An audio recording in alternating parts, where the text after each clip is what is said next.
Share this.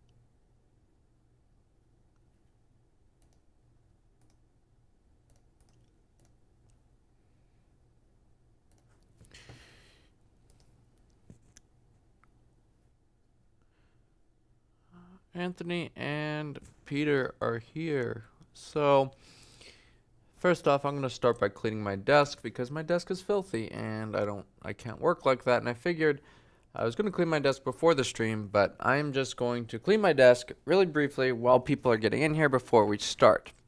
So, I'm just going to straighten up. It just gets into a mess when you have devices coming in and out, and what happens? It gets messy. So, I'm straightening up. A little cleaner. Tony W.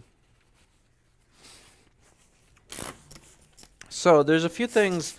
I don't know what. I guess I could start talking about changes I'm making to my business while I'm doing this. So, I don't want to raise my prices. I don't want to. If anything, I want to lower my prices. So when you look at the cost of, board replacements now, they're not what they used to be. Before they're $600-700. Well, for a lot of models, they're $200 or less. So for the whole business to business section, I want to revamp my pricing, and what I want to do, I want to make it to a tailored thing. Like, okay, most repair shops that want to outsource are going to have continued business. And what I want a custom tailored pricing model for these repair shops. Got your Flux kind of disappointed. Let me know what you're disappointed. Tell me what you're disappointed about. And which Flux did you buy? There's a couple different ones out there. One of them, Citroflow Pro, is a very specialty product, and if it's mainly used for like BGA, and if that's the one that you purchased, chances are it was not used in the right application. But please let us know what you're disappointed about so we can have more information and how we can improve. So anyway, for repair stores, I wanted a custom tailored pricing model. If repair stores are going to be sending more and more devices, I want to be able to accommodate the pricing that they require. If you tell a repair shop or a wholesaler it's going to cost $2.99 a device to fix, they're going to go away because they can get boards for cheaper than that. Now, if it's a one-off repair shop, a cell phone repair shop that never sees a Mac and gets a board in, then they're going to have to pay more than someone that's sending 30 devices a month, of course. So that's one thing I want to implement. I want to do away with the whole fixed wholesale pricing and move more to a dynamic pricing structure for repair stores that will allow them to save more and also for me to get more volume in, because I would lose those repair shops that otherwise would not send in devices because of pricing. And before I was dead set, everything has to be flat rate, and I'm moving away from that. I don't think that has to be the case anymore. Secondly is shipping. So, as far as shipping goes, I before used FedEx, and then I switched to UPS because UPS gave me better rates. Then FedEx saw that I wasn't shipping stuff in, and they gave me much better rate than UPS. However, we are having issues with both UPS and FedEx. Peter, he could discuss the Flux absolutely in public. I want to address everything. So, if please, to the person, Zentech, please get a list in public. We'll go over everything right here. Yeah, absolutely. I do not want censorship on anything. So no, absolutely discuss here. So, if it's about the syringe, okay. So I've had it both ways. I've had people say, I really like that the plunger is in the syringe, and then I've had people say, oh, the syringe sucks because if you don't pull back on the syringe, the flux comes out the end. Well, that's kind of the case with a lot of other fluxes that come in a syringe like this. It's both ways. I shipped a few orders with the air syringe that does not have the plunger, and then people complain, they didn't come with a plunger, I need to buy a plunger now. So it's like you have both ends. You have people that don't like one syringe. It's like a 50-50 split. So personally, I don't mind this syringe.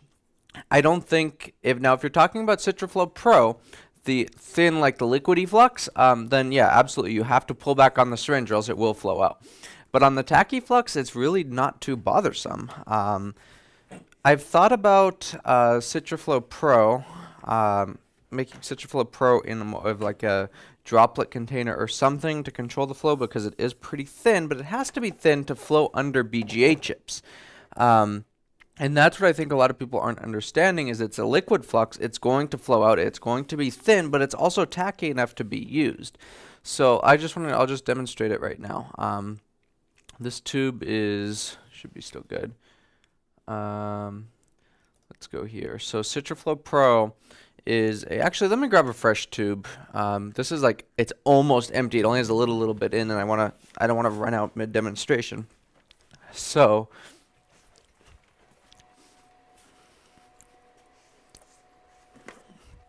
here's one right here. So Citroflow Pro, it's almost like a gel. It's a very thick liquid. You could see it here. You could see the bubble in there. And yes, all fluxes like this will have a bubble. It is filled to 10 cc. It's more like 11. But these are one of the defect tubes that was like half a cc lower, so it didn't get into batch. But it's like a thick gel. One thing I've heard about is the caps are hard to open because rosin is very sticky. It's like an adhesive. So if you're a repair shop, you should have tweezers lying around. All you have to do is grip it, and it'll come right off. Just like that. Not a big deal. About the whole pulling back on the syringe, I'm going to get a needle and I'm going to demonstrate it.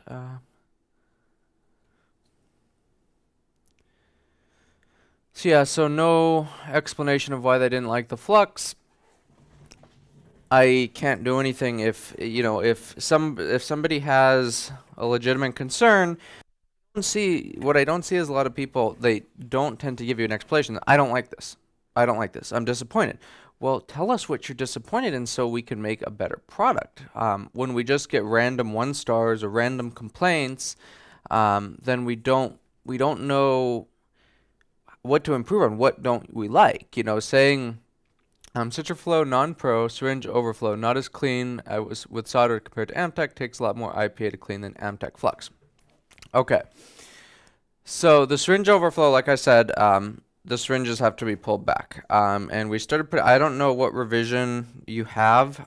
There's been a couple of product revisions, but we did add a marker on the bottom. Now this flux here we're going to talk about this one later, but we did add a pull back on syringe to stop flow message, because I agree that is kind of annoying, but as I explained before, it's like you get both ends of the spectrum. If you don't have the syringe with the plunger, people complain there's no plunger. If you have the syringe with the plunger, it flows out the end because that's just the type of syringe it is. It's a rubber stopper. When you push back on it, when you push down on it, it kind of creates a little bit of a vacuum and it will keep flowing out. That's just how a syringe works. So anyway, we don't really need to talk about Citroflow Pro, but Citroflow Pro is one that I'm really on the fence of. I don't really want to cut it from the lineup because it is a good flux. But with that being said, it's a very niche flux. Like and you could buy it from Mobile Centrics if you do want some, but it's a niche. It's not a mainstream type of flux. It's something very specialized, mainly for CPU rework. And it's a gel. Like, look at this. It's a gel, and it will keep flowing out unless you don't pull back on the syringe. But what's special about this, it's not if you've ever tried to solder with a liquid flux, you'll know that it sucks to solder with. You just can't do it. It's a pain to solder with. And with this stuff, it really stays put. Come on, get hot. it really stays put where it's at. But this is mainly for, you know, CPU large BGA rework where you need that flux to be dynamic and flow under there really, really well. And it does a good job at removing oxidation and corrosion. But you can see it doesn't burn off. When liquid flux, I could demonstrate. Let's see, I'm going to grab some liquid flux. So this is what this is, and this is thin enough to flow under a CPU. You saw that. It's just not, you know, it's staying there. You could see it staying there. Let me grab a syringe of liquid flux, and I'll show you. I'm not just putting alcohol on the board because I'm going to grab the bottle, some MG Chemicals liquid flux here. Be right back.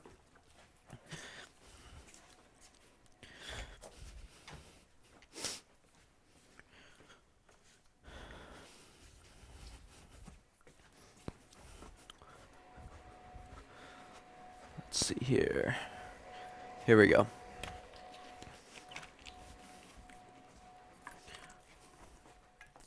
I spilled some on the floor. Oh well. But the other liquid flux that, you know, when we were using this for CPUs, like, you know what, this sucks. There has to be a better way. There has to be something better. This is the MG Chemicals liquid flux, right? It's like alcohol. But watch as soon as I touch the iron to it. It just, look at that. Like, it's not, it just burns off. Like, you can't do anything with that. It looks like water. And let me just show you guys, because I forgot to show you that this is actually flux, not water. So what I'll do is, whatever's left in the syringe, I'm just going to squeeze into here. And here's the bottle right here, okay?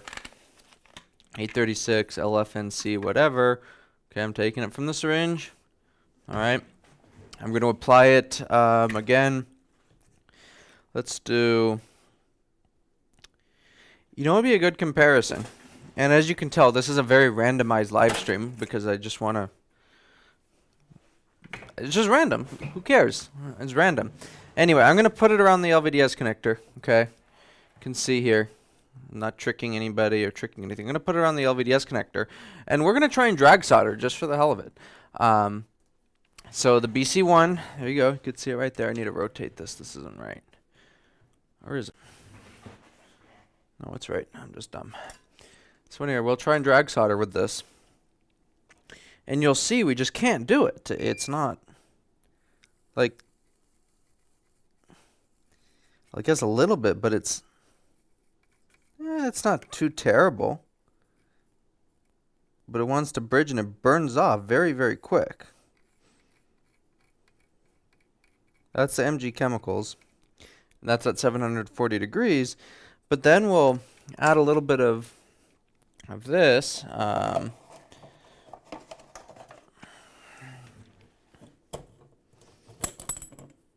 Clean it up.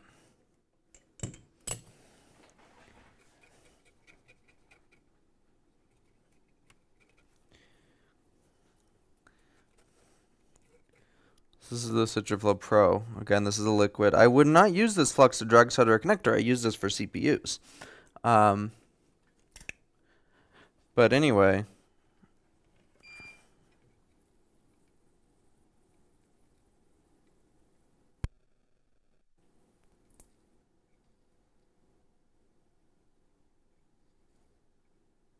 Bent that pin on the first time.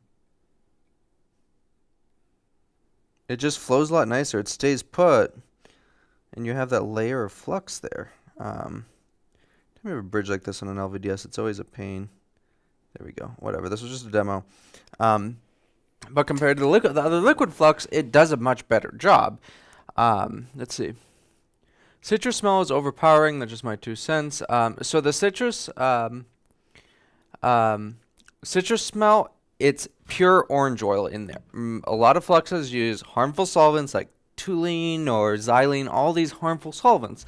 We use D-limonene or D-limonene, whatever. D-limonene is a very good solvent. It smells like orange. It has a very, very strong orange smell. But that is what it is. It's just how the solvent is. And we'll talk about our new flux coming in a little bit, but the new flux does not have a strong smell like that. But there's really no way to avoid a strong citrus smell when using delaminating. I'm not going to go into percentages or anything like that, but it has a hefty solvent package to clean that corrosion and all that gunk on liquid damaged boards, and that's just something that you can't really avoid. I could use a solvent, a more harmful solvent, but I don't really want to do that. You know, I don't want to make what the Flux, what it's about. I don't want to change that. Anyway, the cleaning with Amtech goes, and this is something that personally I really don't understand. So I've tested this with so many different types of Amtech, and I find that and I'm sorry that I'm off camera. So there we go. So I find Citroflow cleans better than Amtech. I could be wrong. I don't know, but that's just my appearance. I've heard Zentech, you're the second person that has said that it cleans worse than Amtech. I've heard of one other person that says it cleans worse. The rest say it cleans better. So the other person was cleaning it with a dry Q-tip and said they could clean Amtech with a dry Q-tip, but they couldn't clean mine with a dry Q-tip. So, like, I'm gonna put some down. This is Citroflow. Okay. So that's Citroflow. We'll just do a little heat on it. I've never cleaned Flux with a dry Q-tip personally. I just wouldn't do that.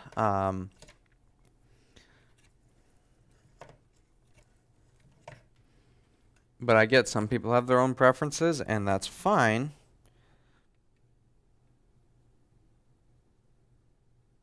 Okay, so I'm just doing a little soldering, right? It's like that, Citroflow. And now I'll try and clean it with a Q-tip and some isopropyl alcohol. Could try a little bit dry, just see. Like, it comes off the board clean. It doesn't stick around, really. But with isopropyl alcohol,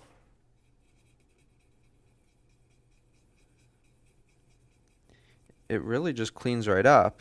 Like it, you know, there's no real residue there anymore. Let me try and chase it with a dry Q-tip and see. But there's nothing there. I mean, there's nothing really there, so I don't understand why people say that. It's not like I'm saying it doesn't exist, is I just have not seen it in testing. This is a little NC559. I'm going to do the same thing. We're going to solder a little bit.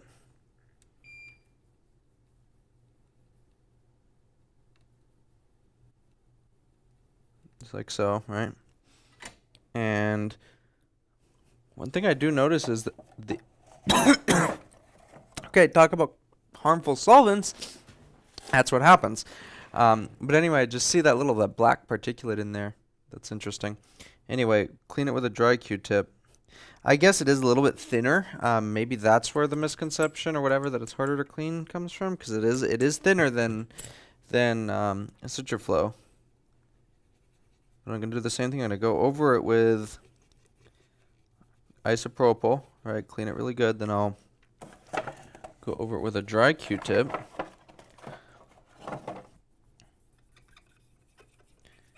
But look, there's more residue with the 559. That's what I don't understand, is every single test that I've done has shown that there's more residue with the 559 versus Citroflow.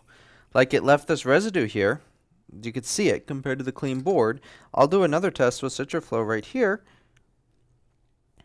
Okay, I'll even use, screw it, let's just do a ton. And I'm going to do the same thing.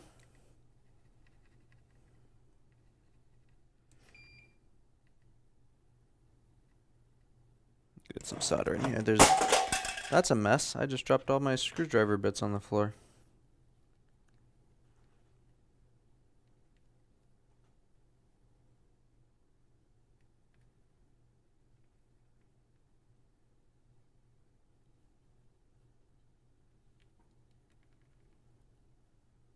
I'm even heating this for longer so it's more gummy. Alright, and I'll do a little bit dry. I need more Q-tips.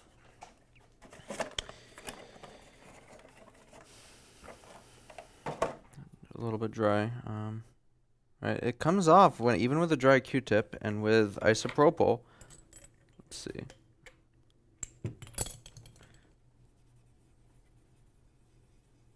And I used a lot more flux here, so I'm not even going to try and clean more. Like, I'm just going to wipe it with a dry Q-tip. And of course it left residue, but like, I don't know. I don't feel like this is harder to clean than 559. I could be wrong, but I don't see it. I mean, I've done this for the first time I got a complaint. I'm like, okay, let me try it again. I tried with 559 V2, the fake one from Amtech Direct, and then the ASM from Lewis's store, and it's like, I don't see that it's harder to clean. Unless it's thinner, that's what it is. Okay, see, that makes sense. So that, I mean, the thinnerness could, and it does take people to get used to the thicker flux, and I always prefer a thicker flux, which is why I made mine a bit thicker, was because I was like wishing the Amtech, I wish this would be tackier. I wish this was a little bit thicker, had a little more viscosity. So yeah, I could see that. Another thing to note is don't put it in the refrigerator. I did have somebody put it into the refrigerator and it hardened. I'm not going to disclose too much in formula, but we do use petroleum jelly in the flux, and petroleum jelly acts as a stabilizer, and it also acts as a circuit protectant. It protects the circuits or the traces from corrosion in the event that the flux is left on, but it is a no clean. It's a very low acid number, but it does protect the board from that, and if you freeze it, it gets pretty thick. So keep it at room temperature, don't freeze it, and you should be good to go. That's about it. I should pick this up. I don't know if you guys can see that, but I knocked over my screwdriver set and all the bits fell on the floor, so I'll pick that up. Actually, I'll get that later. I'm just going to move them over so they're out of my way because no one wants to see this. Anyway, before, let's see.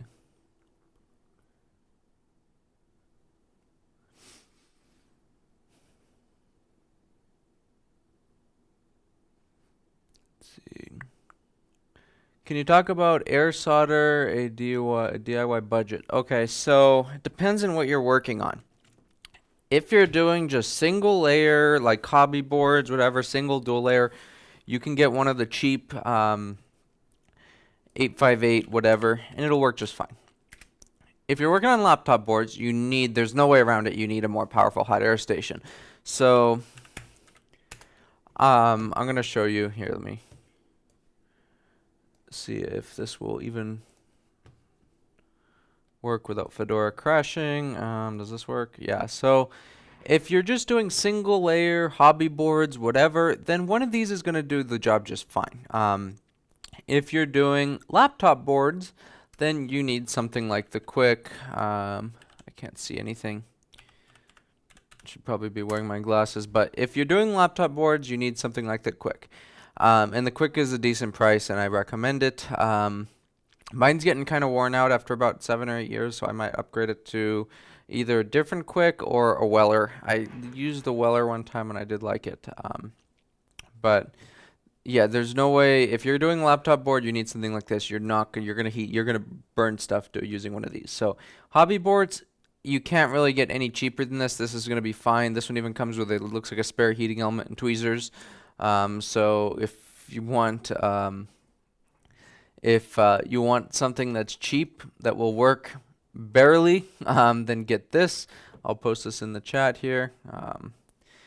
But otherwise, you're gonna need to step up to the Quick, and I don't recommend like $100 hot air station. If you're gonna go cheap, and if you're gonna go good, go the Quick. Because if you buy the $100 intermediate one, it's probably not gonna work for other boards, and it's just gonna be a waste of your money.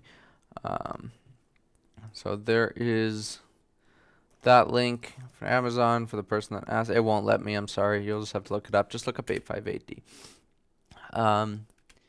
Anyway, carrying on. Business changes. So FedEx, UPS. When I started, I used FedEx. FedEx Express Saver primarily. Then UPS came along and did a lot of UPS second air, UPS ground for no fixes.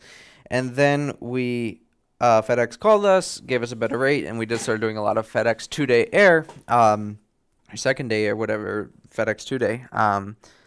And that was good, and a mix of FedEx ground and everything. But then we started having issues, just late stuff. The FedEx delivered a box that was literally waterlogged. It looks like it was underwater on someone's laptop the other day. So now we're thinking, like, you know what? Who at this point is the most reliable at getting to us stuff? And it's USPS. I made a video ranting about how bad USPS was before, 2-3 years ago. And the fact of the matter is, they've gotten better. You like the Flux shipments, okay? I ship a first class mail package, whatever, across the country. It gets there in a day, in 2 days. They've gotten a lot better. I will give credit where credit is due. And since we've kind of switched over, there's been no issues. Things have been getting there on time. There's been no waterlogged boxes. And I did not want to have to raise my return shipping. And the fact is, FedEx, UPS, they all raised their prices. We used to be able to get a second air package across the country for like $14. Now that's went up to close to $20. Priority mail is, with our discount, less than $14 in most cases. So it makes sense to switch over, especially since they've been the most reliable. Now, everybody loses stuff. Everybody breaks stuff. It happens. But so far, as of recently, the boxes that we've been getting through USPS have looked in immaculate condition, like they have not even been shipped. FedEx has been delivering boxes that are waterlogged and smashed. UPS is kind of the mix of both. Some look great, some don't. Missed deliveries at our old office in Palmdale, the mailman was lazy. If we did a pickup request, he would just mark it as complete and go away. If a package needed to come to our shop, and if he couldn't fit it in the parcel locker, he would leave a notice and say we weren't there, and I would have to go to the post office and pick it up. Here, that's not the case. The carrier is great. If we have no problem with stuff getting to us, I have no problem with pickups. It works great. UPS is decent around here. UPS at the other location was great. My driver was absolutely incredible. Here, it's all right. I mean, he's not bad. He's not great. It's fine. The FedEx drivers, both of them are good.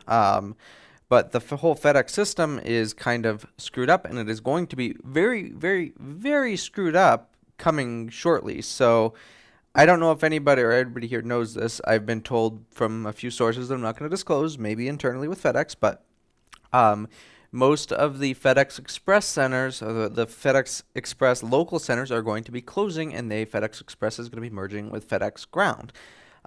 When that happens, that is going to be a disaster. That is going to be a mess. There's going to be delays. There's going to be stuff lost. There's going to be stuff smashed. It's going to be a disaster when they finally merge the two networks.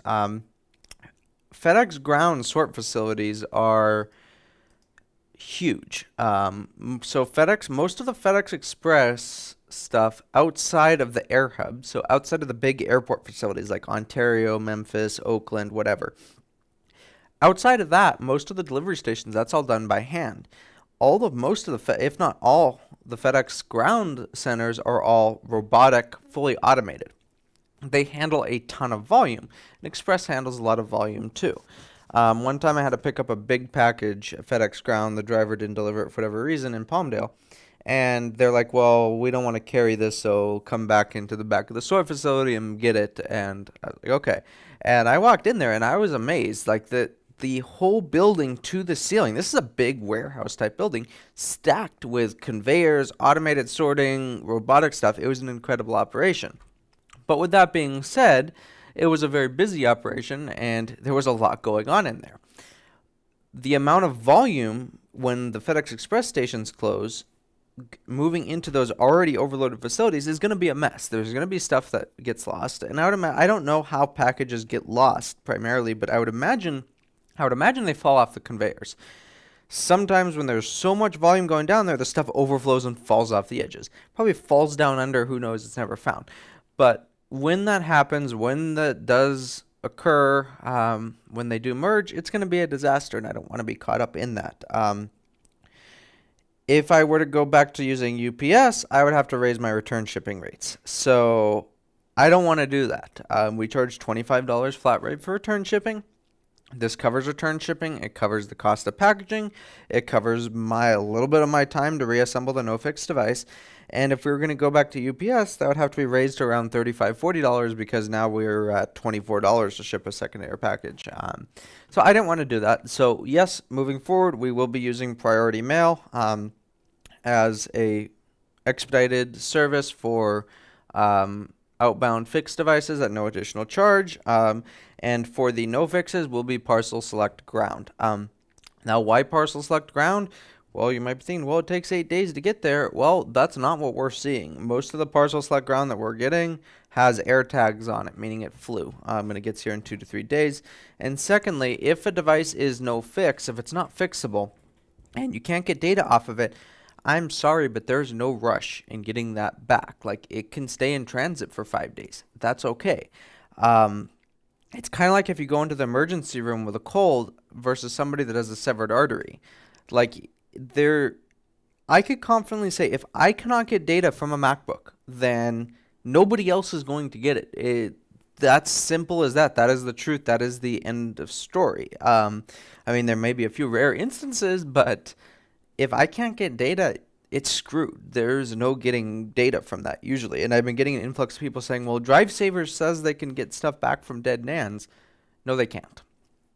Simple as that. It's not possible to recover data from a dead NAND that has had 12 volts rammed into it. It's just not going to happen. So again, no fix stuff. There's no reason why that needs to be shipped back priority. It's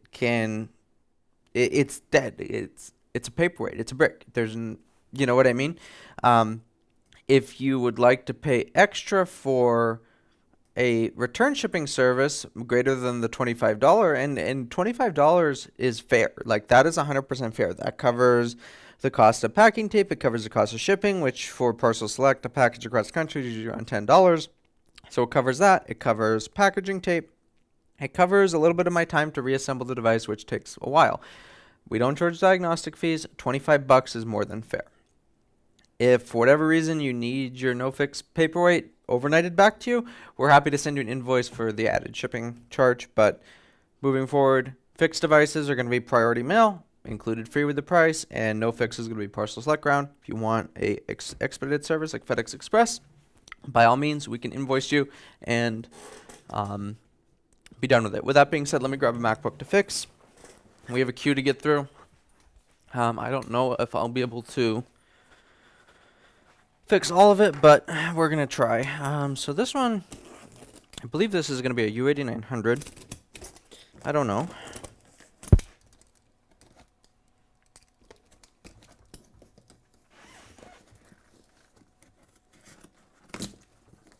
We're going to find out. And furthermore, talking to people in the industry, like Paul S. from Rossman Repair Group, they've never had a lost package with priority mail. I have at the Palmdale location, and that was because it was delivered to one of the neighbors, and one of the neighbors thought that they did not have to give back my property. So that was lost, but that comes down to lazy mailman not doing his job. When we first moved into this office, it took around 3 to 4 weeks before UPS started delivering packages to the right address. It was great to meet our neighbors, but not so great because the packages were delivered to the wrong address. Anyway, let's get a label printed for this.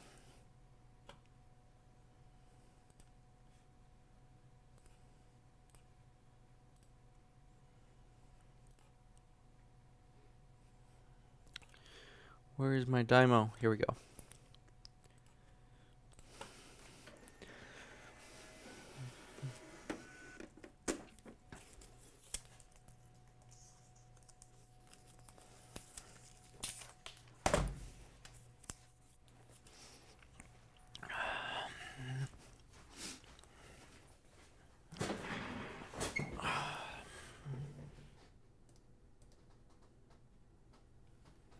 Catherine's here. Greg M is here. Warren is here. Jim Hook is here. Can you give an update of how the move went in the new premises? The move went alright. I mean, let me pick up these bits off the floor because I'm going to need them, I guess. The new store is great. The landlord is amazing. The building is nice. The neighbor is an idiot. Other than that, it's pretty nice. I mean, I have to, the neighbor here, the one on the other side of the wall, right from me, he's an idiot. He's a jerk, and I don't like him at all. So, anyway, what he does is, there's no assigned parking at this building, and he made his own parking spot and put a sign up. And if anybody parks there, he accuses me of parking there and comes in here all loud and upset and starts threatening to call a tow truck or whatever. At one point in time, I thought for sure he was going to key the car or do something, but I made sure he didn't. Other than that, it's pretty good.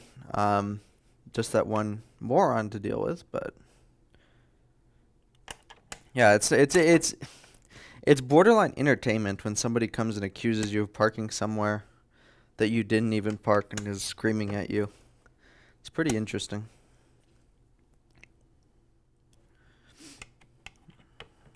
Just sorting out my bits that fell on the floor.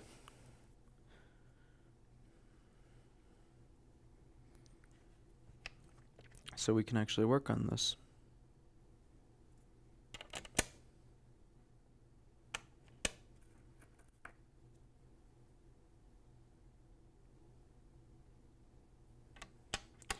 Almost there.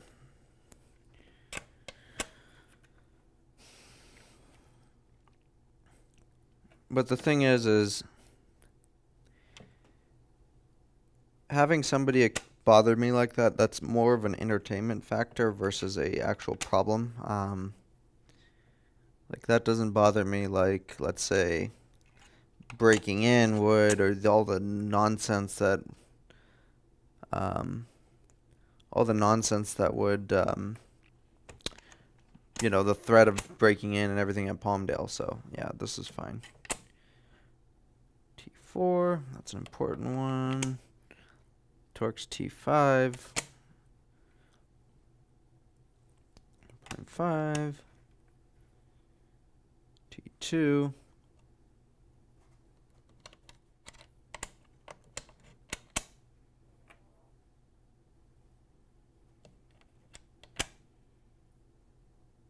P3.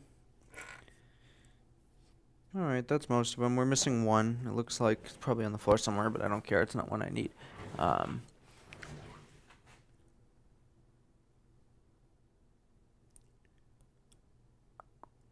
have help here, Slam.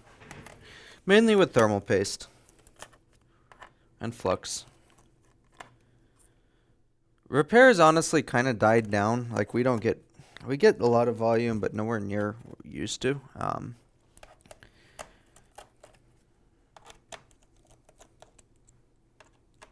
But it is picking up and it is getting busier again, so.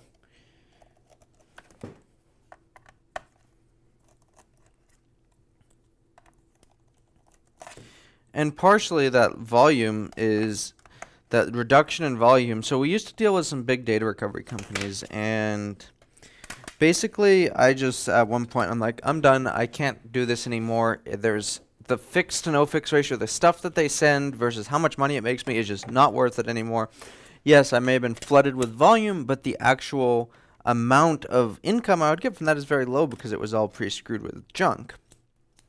So, is the neighbor a psychiatrist? No, the neighbor is not a psychiatrist. He needs a psychiatrist. That's the problem.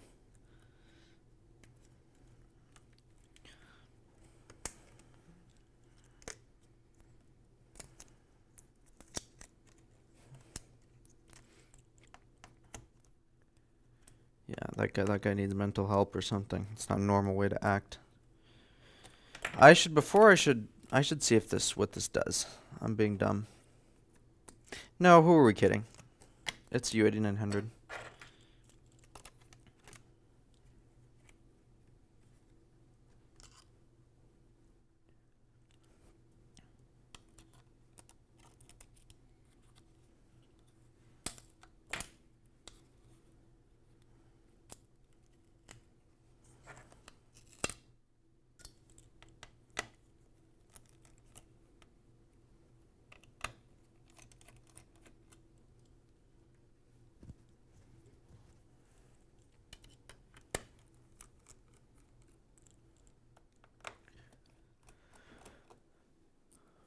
But the city is nice. After dealing with all the licensing nonsense, the city is nice. I like it. It's a nice area. It's definitely an upgrade. I don't feel in danger of getting robbed every day like I did in Palmdale. And that's a nice feeling.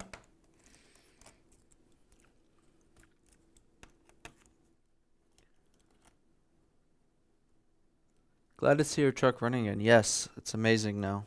It will throw you back in the seat when you step on it.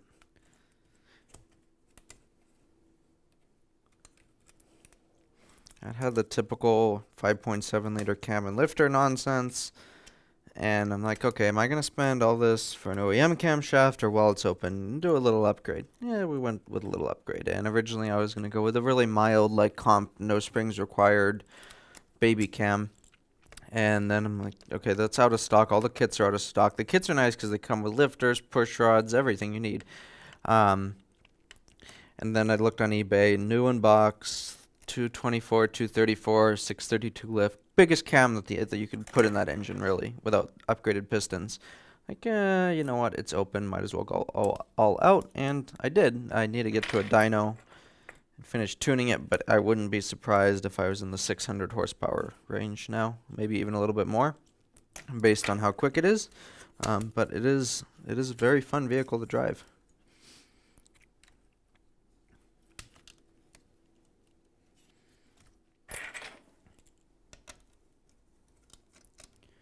It's kind of that whole Hemi lifter nonsense. That's a hardness issue with the cam. It's not. It's that never saw conventional oil in its life. It's always been full synthetic, either Valvoline or Schaefer's. Schaefer's is a really expensive and good oil. 6,000 mile oil change intervals, which was around 50% on the oil life indicator, and it still happened. So yeah, it's just whatever, you know. Okay. As you can see, we have cracked solder joints.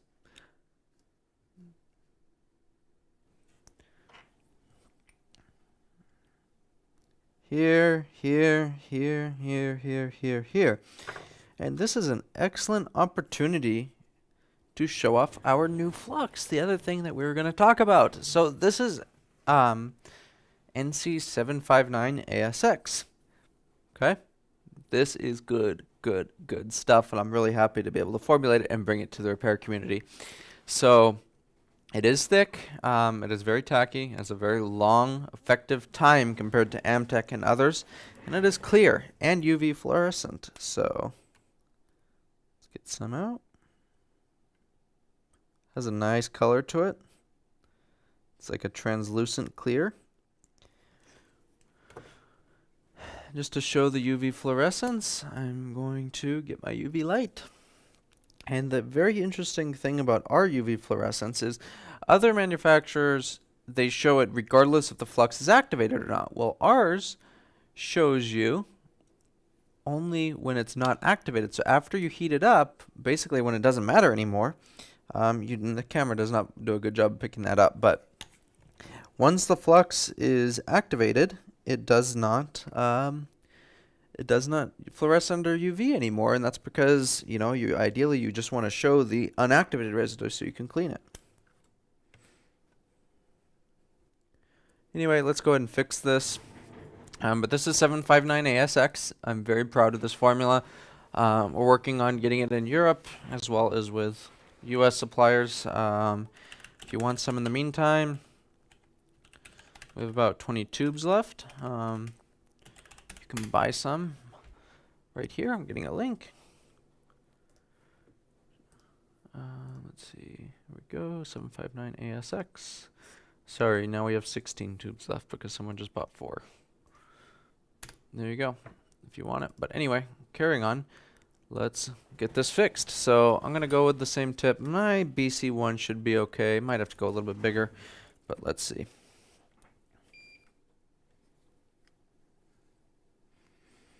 And to the person that said the citrus was too overwhelming, this has a very, very light vanilla-like scent to it. It is not at all overwhelming. It's a very light, pleasant type odor.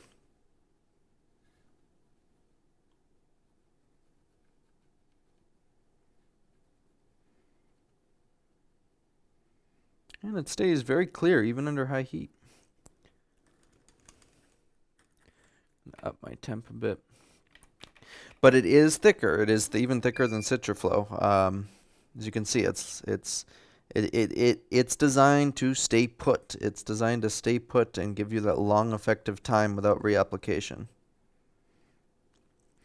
And because of the viscosity difference, because of how sticky and thick it is, it does not flow out of the syringe like Citroflow will, because it's a bit thicker. It looks good there.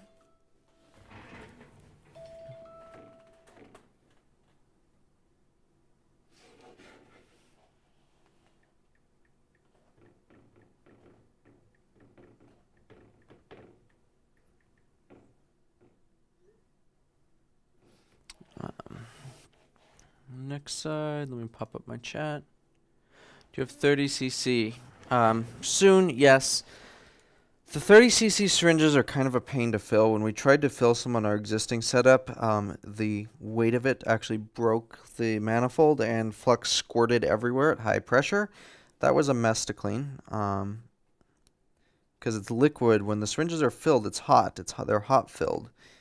So hot liquid flux went everywhere. So we got to upgrade that, and that's in the works. But then once the syringe filling apparatus is done, then yes, we will have 30cc.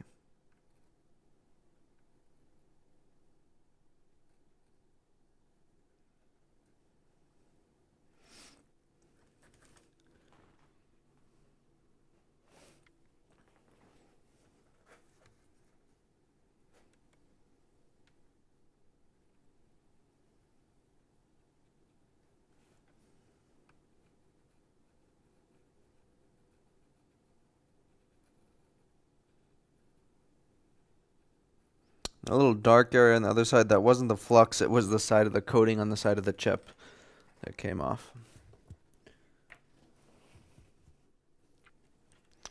And this side is a little bit hard. I haven't done one of these in so long.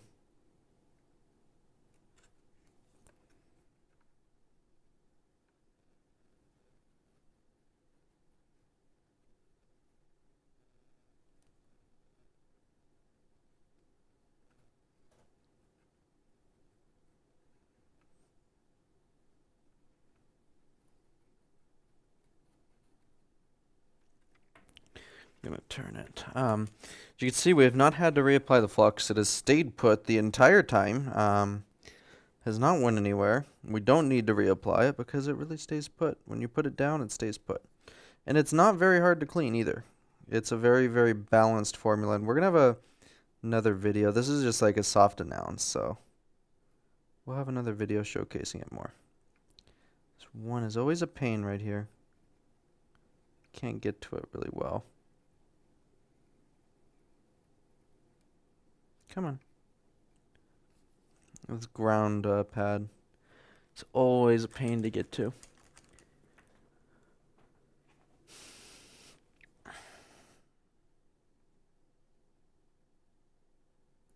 Yeah, I think the BC one is just not. There we go. Good. Good. Okay. Let's just do a quick inspection. No bridges. All looks good. All right, now let's clean it up.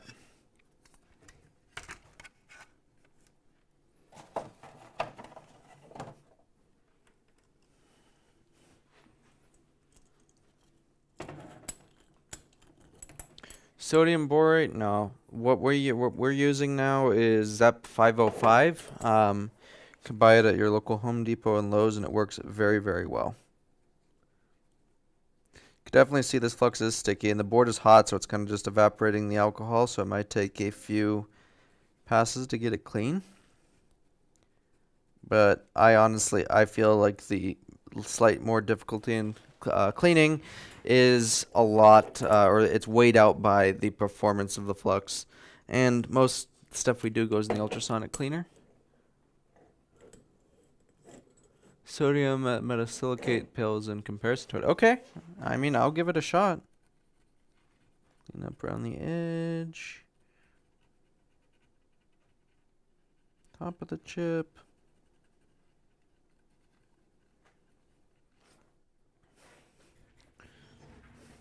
I mean, the ZEP 505, 2 minutes in and the board looks brand new. So...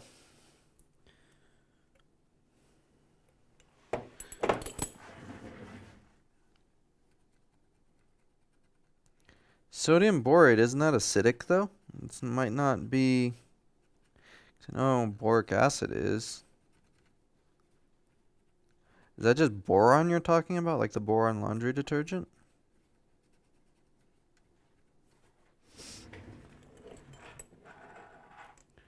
Someone says 20.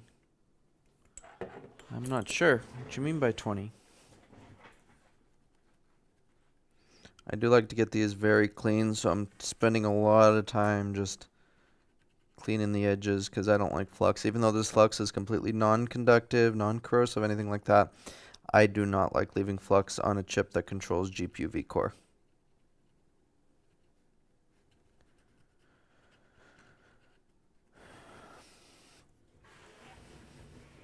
Borax, yeah, 20, okay, 20 mule team borax. Yes, that's,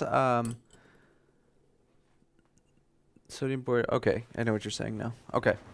Yes, I will give it a shot. Next fill, I'll give it a shot. We tried also Simple Green, which cleaned the flux well, but it left the boards with an oily residue, and I did not like that at all. So yeah, no Simple Green for me anymore. Not in the ultrasonic. Great product otherwise, just not in the ultrasonic.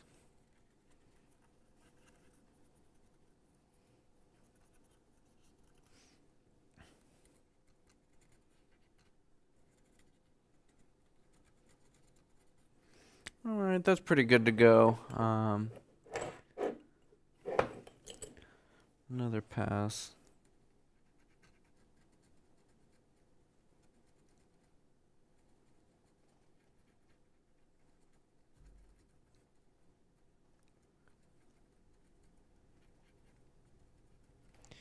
Yep, that is good. Let's go ahead and we do have a little corrosion here. Yeah, I'm gonna dunk this in the ultrasonic. Anytime I see corrosion, I don't like it. So, I'm gonna pull this heatsink off. Just on the side of caution, I'd rather do that.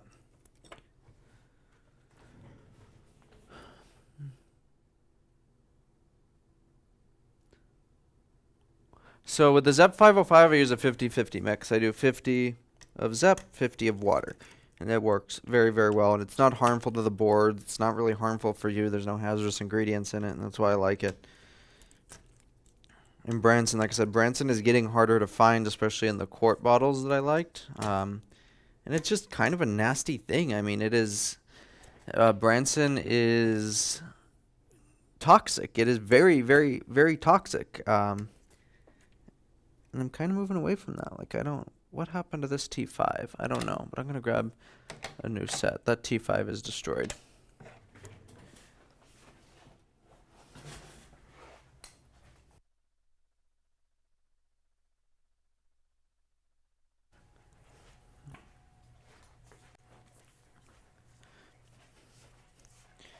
Yeah, Branson, like raw Branson, will cause skin burns.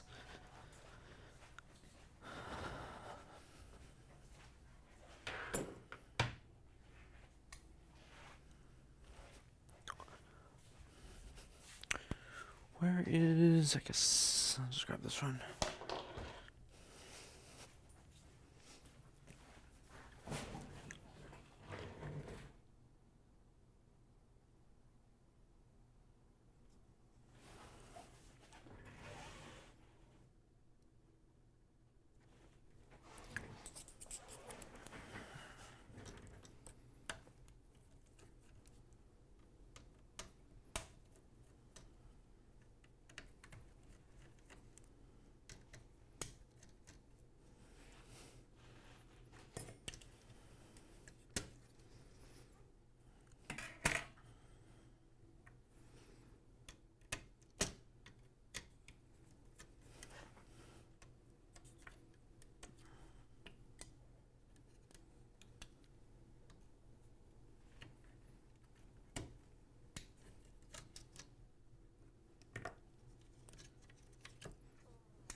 Time to go in the ultrasonic.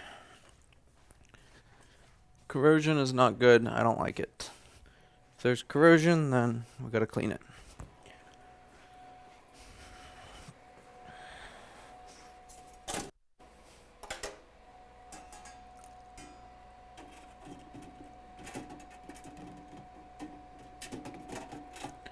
Take off the DC in.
What do we have here? Let's see. A2141, my favorite. Not.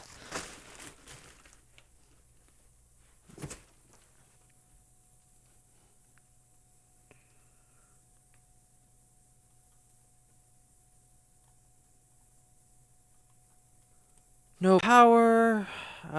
We tried a new battery and still get no power. Okay. Please don't be a dead SSD. Please don't be a dead SSD. Please don't be a dead SSD. Please don't be a dead SSD. It's probably a dead SSD, guys.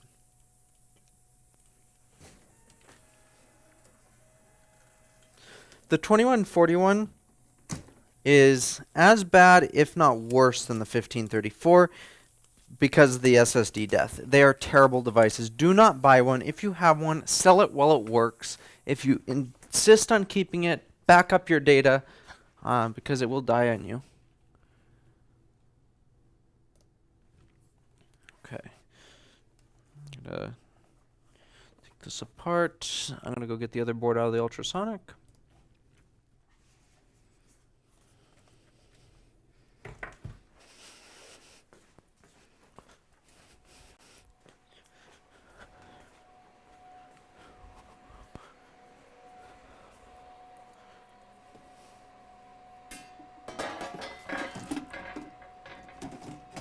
Just needed a short little bath, nothing crazy.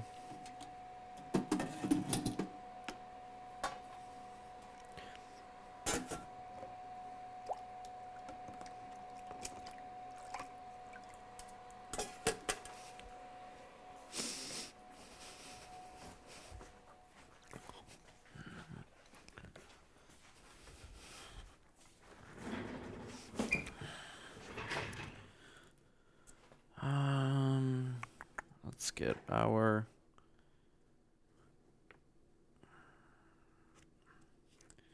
we need where I don't see it. This side I don't know where everything is. P5.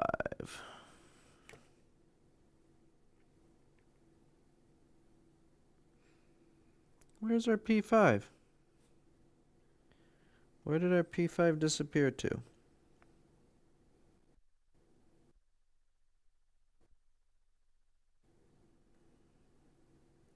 I feel like I'm losing my mind right now. That or having a stroke, one of the two.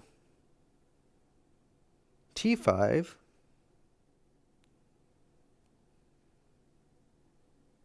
I know this has P5 in it. There we go, P5. Just having a stroke. Not losing my mind. No big deal. Anyway. Need a bag.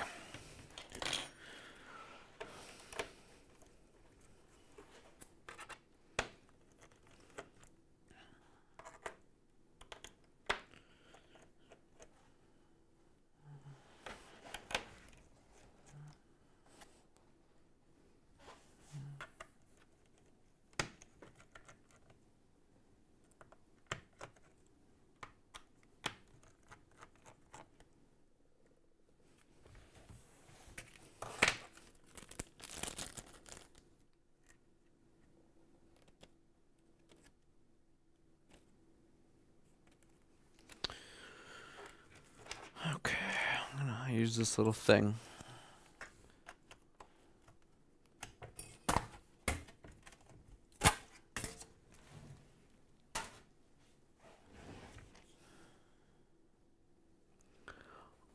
I like to kind of tell beforehand if this is a dead SSD. If the NANDs are shorted, it's almost not even worth my time taking the board out because, alright, 5 volts, 20, 51, 58.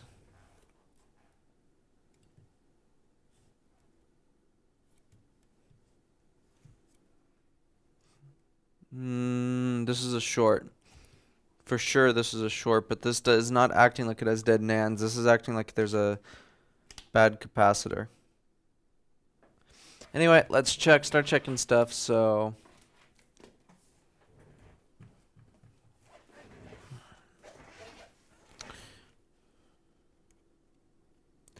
.5 on one side.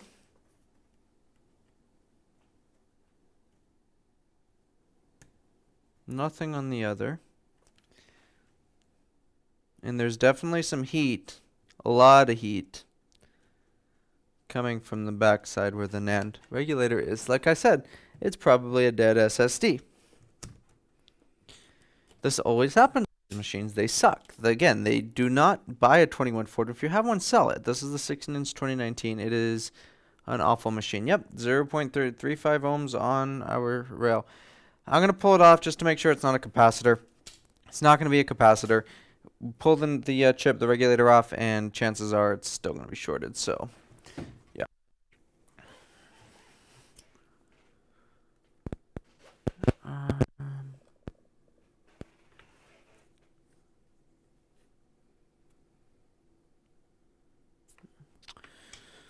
We need our T4. Let me check our chat again. Teresa's here. That's happened to me a few times, Teresa. Believe it or not. Where I start talking and just nonsense coming out. Mainly during the time where I'm having a migraine.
Disassembling this machine sucks. Reassembling this machine reassembling this machine.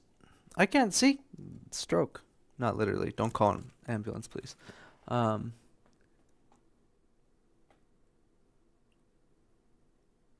Yeah, the migraine, the post-migraine is a little weird. I'll lose peripheral vision, sometimes main vision a little bit too. It's pretty scary. I don't recommend it. I've had to miss work a few times from it, which I don't like too much lately. Probably should be wearing my glasses. That's probably the main causative factor.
So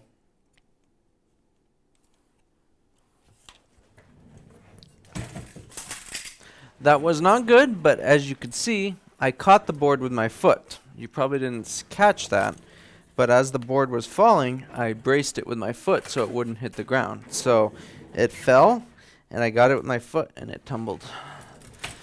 Not a big deal. Boards can flex. Now, if I dropped it full on the table, like, let's say this donor board, like if I went like this, that's bad.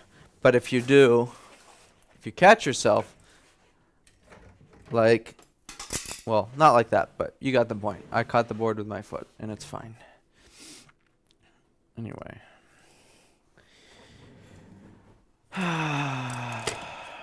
What is wrong with you? So we have corrosion here.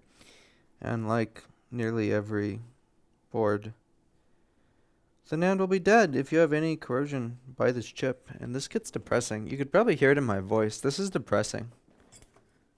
Like, I'm sick of this. This has been like, not even kidding, almost 15 this week, I think. And last week. This is terrible. This makes me sad. This makes me sick, honestly. I want to throw up. When I see this, I want to throw up.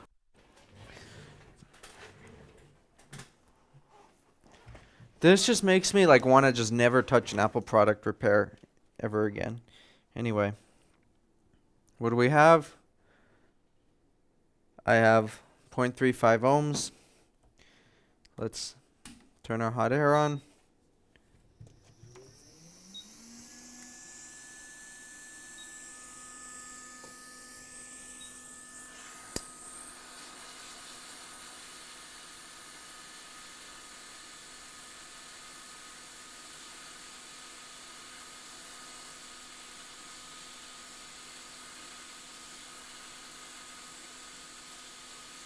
Yeah, I can tell it's already bad the way it's flaking.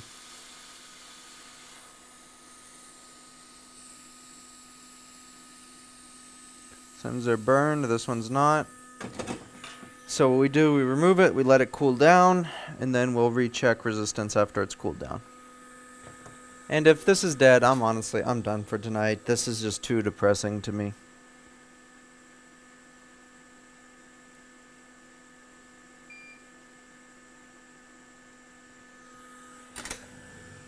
Let it cool down and see.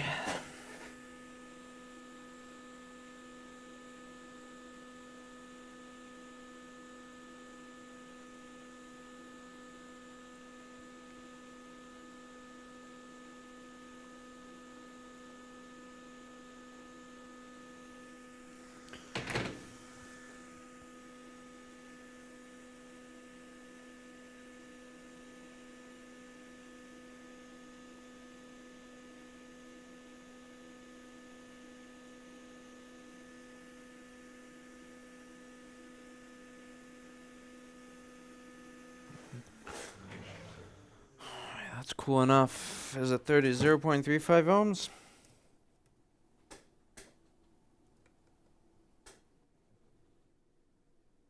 Four ohms. Still dead. Better, but still dead. This is sad. It's just sad for the people that buy these computers. I mean, I had an 8 or 4 terabyte 2141 with critical data last week. Same thing. Dead. Data gone. No one can get this. I don't care who tells you they can get data off of a dead NAND. You cannot do it. All of these have to be working. Not just this side. All of these have to be working to get data. If one is dead, you're done. I don't care who at Drive Savers who says they can recover this to lure you to send their device, and they're full of it.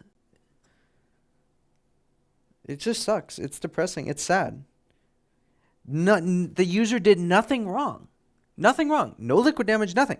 This is just dust. Dust and a crumb killed this machine. Dust and a crumb killed this $3,000 machine or more.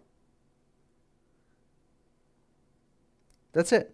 A little bit of dust. Done. Data's gone. What's wrong with a removable SSD? Seriously, what's wrong with a PCI 4.0 SSD? Look, okay, they say this will make the device thicker or whatever. hang on. Let's get this out of here. It's capped and taped in.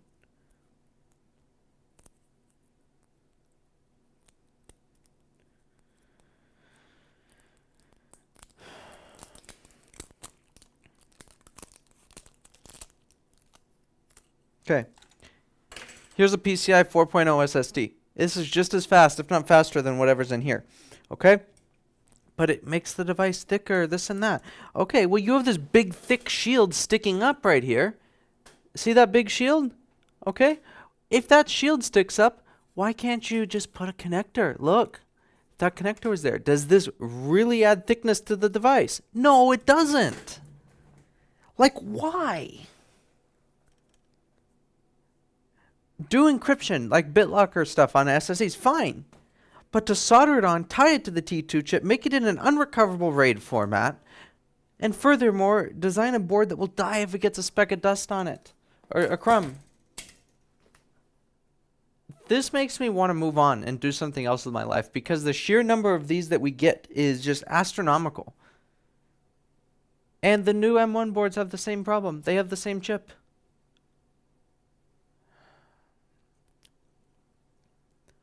This makes me want to move on.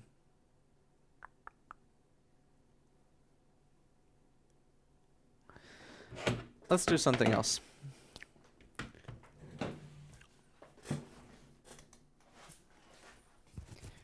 It's just depressing, just time after time after time after time. And then I don't get paid. My business doesn't make money, despite my time being spent on this, despite my time being working on this device. I don't get paid for that. I make nothing. I make not even $25. I make like $5 after expenses and everything on this.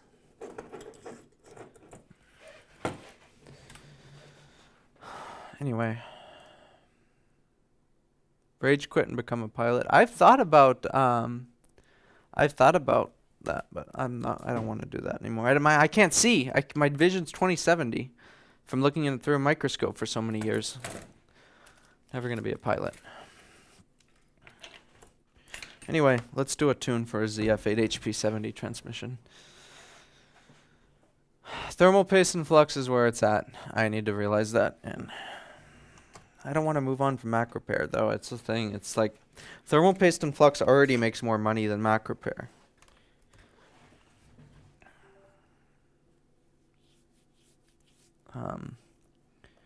Anyway, I gotta go grab the MVPI 3.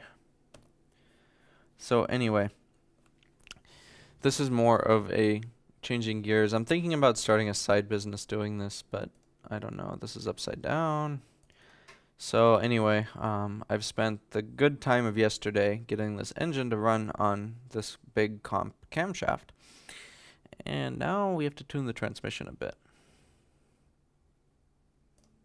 So here's our tables here.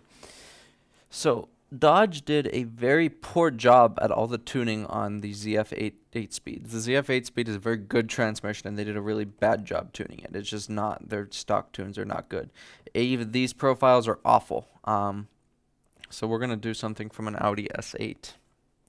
Anyway, engine tune. Just to go over what I changed to get it to run. So, and feel free to leave. This is just me talking because I'm irritated and need to distract my mind with something else. Anyway, on the stock tune, it will not start with a big cam. Just not going to happen. So you need to adjust your idle airflow. So first go to, where is it? Idle. No, it's airflow. Startup. You need to increase this table a bit, or else it will not start. And then torque model, loss, base. I had to modify this table heavily because it would stall coming to a stop, and furthermore, it was overfueling. So instead of adding fuel, I actually had to decrease the injector pulse width. So injector pulse width versus fuel mass, these tables have to be polar opposite of each other. It's just, you know, messing with it and watching your fuel trims. Anyway, all this is the same, but we are going to be doing a transmission tune that allow the engine to shift at a higher RPM because the cam makes more power up high. The stock shift point's cut out at 5500. I just want to raise the RPM range a little bit higher. I'm not going to go over 6500 for now. So there's that 6500 RPM. And what we're going to do, I am going to go grab the MVPI 3. This is HP Tuners, so I'll be right back.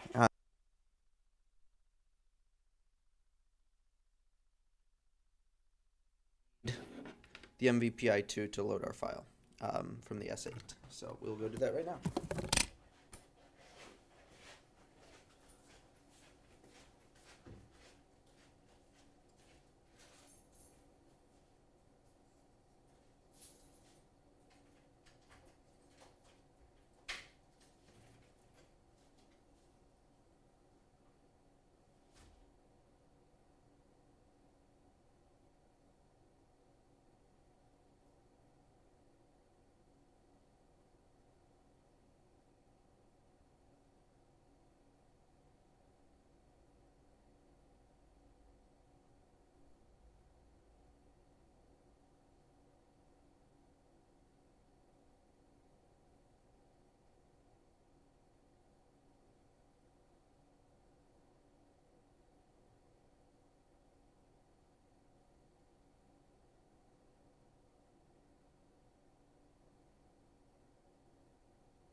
So,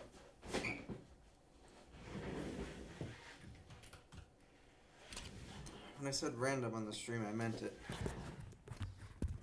Just can't.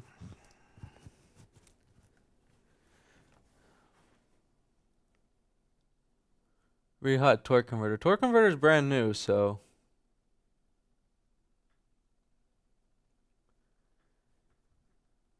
Anyway, so. We want to load a compare file. So I'm going to go right here, open compare file,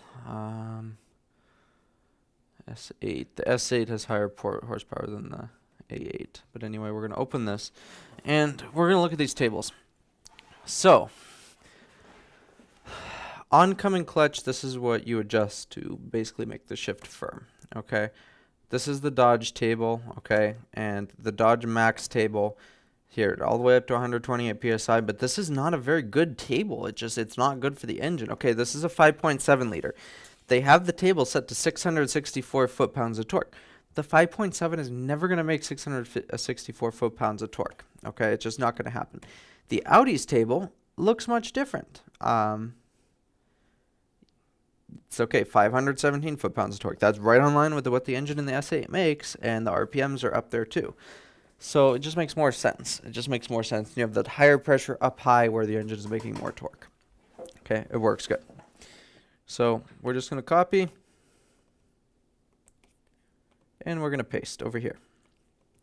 We're going to do this for every oncoming clutch. Now, what we have to do also is we're going to go over here, back over here. We're going to open this. Copy.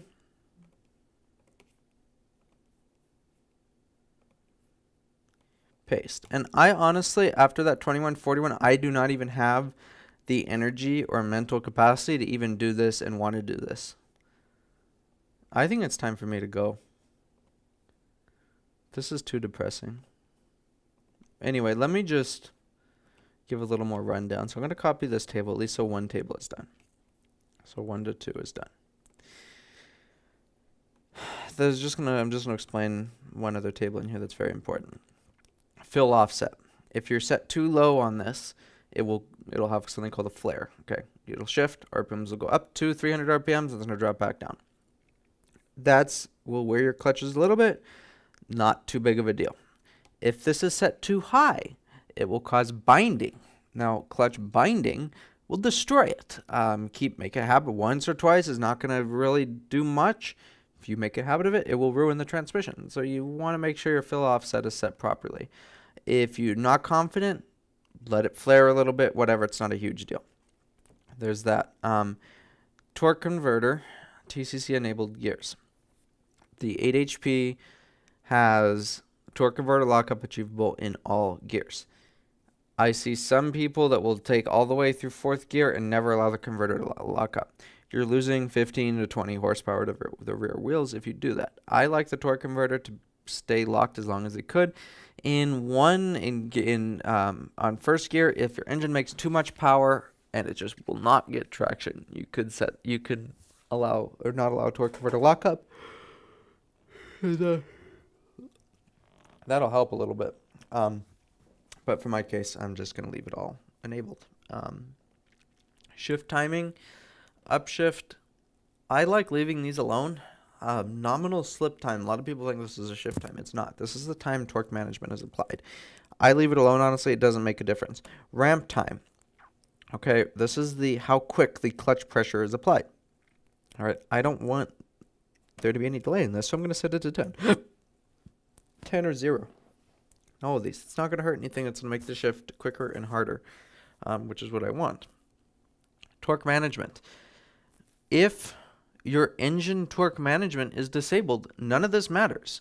Okay, now a lot of people think torque management slows you down, right? So I have my torque management enabled because it will shift quicker and it does not really cause a decrease in performance or anything like that. And furthermore, you're killing your transmission running with torque management off. So these ZF8 speeds tend to shift harder with more torque management applied. And if you look at, the Dodge table stock 1, it's pulling 177 foot-pounds. Well, the engine has almost 500 foot-pounds to begin with. The Audi, on the other hand, has pulling 363 because they know that results in quicker shifts. Anyway, just engine torque management should be on. You should have torque management. The transmission will shift harder and quicker. That's about it. I gotta go. I'm stressed out and depressed from this 2141 and all these 21.